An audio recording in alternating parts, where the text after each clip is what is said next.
Could be some possible silliness here over the weekend. We'll just have to wait and see. Saturday morning, um, they're planning that all across the country, right? Here, they're planning to do this at the federal building. I can see it right there from where I'm sitting. They want to have these protests, no kings rally.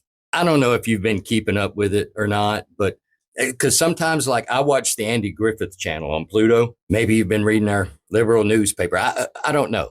But this is supposed to be a day of defiance aimed at President Donald Trump and everybody that voted for him. They are calling this a stand against what they say is growing authoritarian action from the federal government, which means we don't want you to enforce the law. Breaking that down, some professional protesters, trust fund anarchists, a couple of professors with way too much time on their hands, and then the usual confused college kids that think Twitter is a political science degree.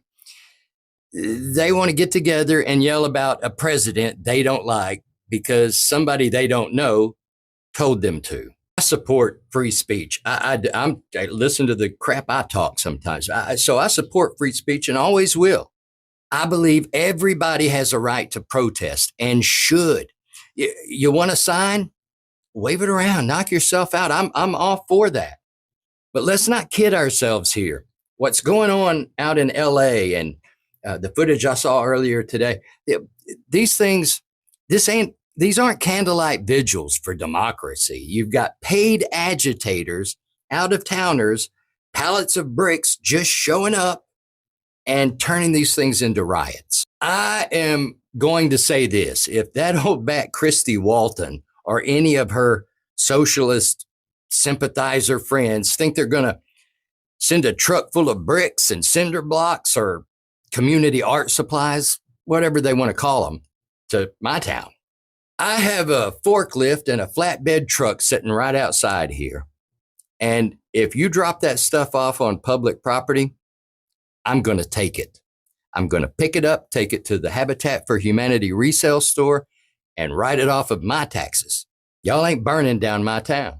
The movement's called No Kings, which, by the way, is ironic considering that most of the people pushing this act like spoiled princesses. No kings, but love queens, hate kings. I find it funny how they scream about how oppressed they are behind $900 iPhones drinking Starbucks. I think what makes me laugh the hardest is that they claim to be standing up to tyranny and authoritarianism, but the second somebody disagrees with them, they call that violence or hate speech. They'll preach tolerance right up until you disagree with them. Then suddenly you're a Nazi, a fascist, a racist, or whatever.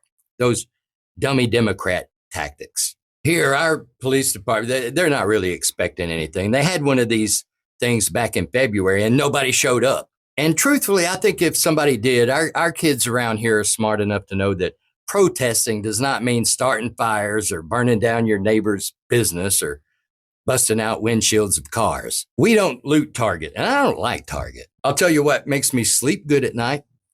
Abbott, he's ahead of the hounds on this. He's got the National Guard on standby, and those boys ain't playing. That governor down in Florida, DeSantis, he went on TV and said, if they block in your car, run them over. It's like the parents came home and busted the keg party. Y'all got to go. Here's what you need to know. In our town, if you start waving foreign flags, breaking windows, you are going to get snatched up.